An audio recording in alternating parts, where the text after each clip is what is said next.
WWE wrestlers' careers ended in one single move. Be sure to subscribe and hit that notification bell for daily wrestling videos and follow us on Facebook for exclusive lists. Also check out our new videos on Wrestlelamia XL. Number 10. Big E.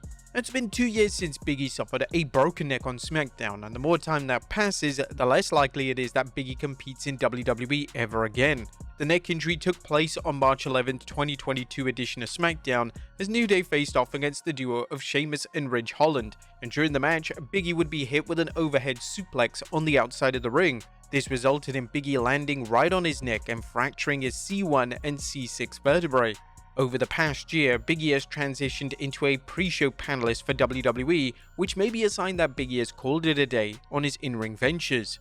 Number 9. Corey Graves. When it was revealed in 2014 that Corey Graves had retired, fans were stunned. Nobody even knew that Graves was injured, and it later surfaced that Graves suffered a serious concussion that left him no choice but to call it a day. It's believed that the dastardly concussion was suffered in an NXT TV match against Sami Zayn. In that match, Graves took a crossbody, yet he landed incredibly awkwardly, and it looked like he failed to tuck his chin. Graves would soon find himself in the role of a commentator, and this has been a role which he has truly shined in. It was also revealed in 2022 that Graves has been medically cleared, but he has yet to make his dramatic return to the squared circle, if he ever does. Number 8. Diamond Dallas Page. It's well documented that Diamond Dallas Page's WWE stint between 2001 to 2002 wasn't exactly great, yet it ended in the worst way imaginable as DDP was forced to retire. The injury took place in 2002 when DDP was facing Hardcore Holly in a match on SmackDown. During the bout, there was a high-impact superplex which was supposed to take place, however the landing of it was off, and this heavily impacted DDP's neck. In addressing this match on Hannibal TV, DDP said, "I felt like I was paralyzed for an instant." This would be DDP's final ever match as a full-time wrestler, and although he would make numerous appearances in TNA and WWE years later, DDP could never commit to another full-time run due to his neck issues. Number 7. Stone Cold Steve Austin. Unlike most of the names on this list, despite suffering a career-ending injury, Stone Cold Steve Austin continued to wrestle.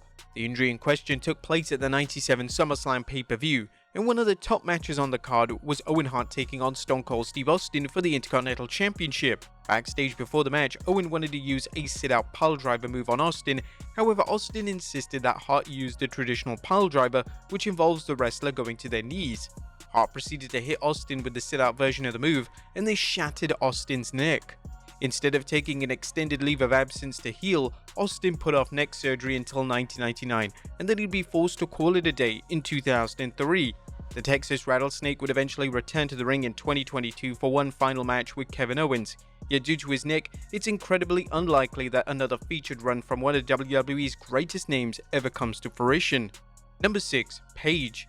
Before Paige aka Saraya went on to be medically cleared in AEW, she suffered a career-ending injury in 2017. During a 6-woman tag match at a live event, Paige would be hit with a kick to the back from Sasha Banks, and Paige suffered an immediate injury, falling to the ground and grabbing a neck in the process. The match would be stopped, and unfortunately Paige would never wrestle in WWE again. Paige would reveal in a 2018 interview with Give Me Sport that she has no bad feelings towards Banks.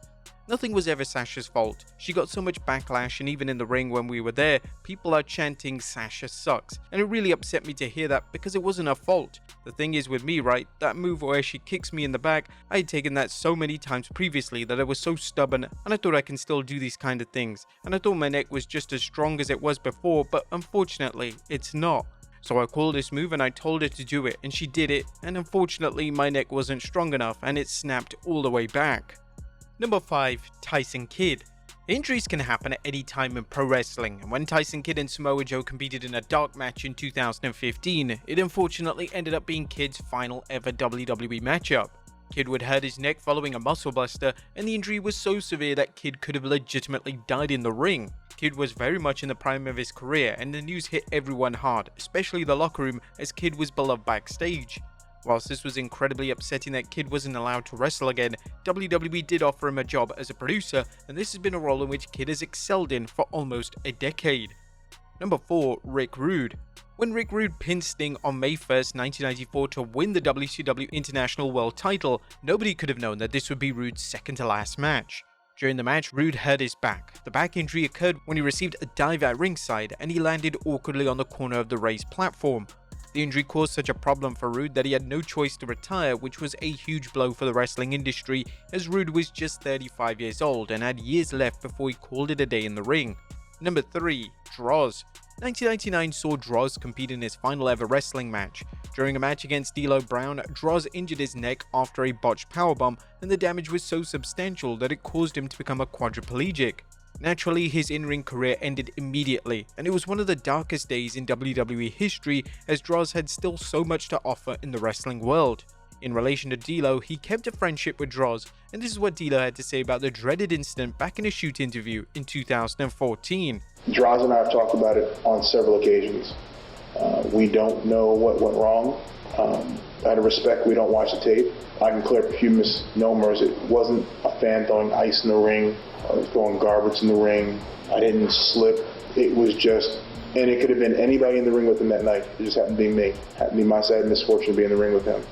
And because of that, a man's paralyzed. People ask me all the time, does that affect me? Hell yeah. If it didn't, I wouldn't be human. Number 2. Sting. The icon Sting finally arriving in WWE was an exciting time, and at the Night of Champions event in 2015, Sting collided with Seth Rollins in a match for the WWE World title. Sting's performance in the match was tremendous. That was until he was hit by a buckle bomb from Rollins and everything fell apart. Sting suffered a devastating neck injury, and the injury resulted in Sting's WWE in-ring career coming to an end. It was ultimately a freak accident, and Sting placed no blame whatsoever on Rollins. The WWE Hall of Famer would reflect on the injury during an interview with Bill Apter, and this is what he had to say. He did nothing. No fault whatsoever. And then what do I have to say about Seth? I mean, he dressed up like me for Halloween. I mean, I'm flattered, I have bragging rights. This was my last match against one of the greatest, really. I mean, he's going to go down as one of the greatest wrestlers. He is extremely talented in the ring and very easy. He's just a pleasure to work with in every way, and so accommodating, so respectful. So, he just wanted to make it right. And so did I. And, to say that I had my last match with WWE for the world title against Seth Rollins, I'm bragging. This is good. And I'm glad that I can say that I went out like that. Luckily for fans of the Stinger, a number of years after his initial WWE retirement, he will be able to have several featured matches in AEW, and he was allowed to retire on his own terms. And number 1, Bret Hart. By the time WCW were about to enter the new millennium, Bret Hart was still firing on all cylinders. Yes, the WCW booking was atrocious, and yes, it was evident that the end was approaching for WCW. Yet Hart was showing the world virtually every week that he was one of the greatest to ever lace up a pair of boots. The 1999 Starrcade event was headlined by Hart defending his world title against Goldberg, and this match is infamous as it saw Goldberg deliver a stiff mule kick to Hart's head, and this kick would ultimately end Hart's iconic career. In his autobiography, Hitman: My Real Life in the Cartoon World of Wrestling, Hart discussed the incident in the matchup. I fired Goldberg into the ropes and he reversed me. I heard him call, "Watch the kick." I had no idea what kind of kick he meant, and there wasn't much room coming off the ropes. Goldberg's right foot flew just under my right hand. Wham! It felt like someone shot me with a hockey stick. It was an agonizing blow that sent me crashing to the mat, where I lay holding my neck just behind my right ear at the base of my skull. The botched mule kick gave Hart a severe concussion. Unaware of the severity of the concussion, Hart continued to compete in matches following the Starrcade pay-per-view, which of course made things much worse. He would later be diagnosed with post-concussion syndrome, and he was eventually forced to retire from wrestling. Hart continues to hold resentment towards Goldberg, and it's easy to see why, as Hart's career was cut short due to utter incompetence. But there you have it, folks, WWE wrestlers who had their career ended by one single move. Be sure to leave your comments down below, and I'll see you next time with some more wrestling content.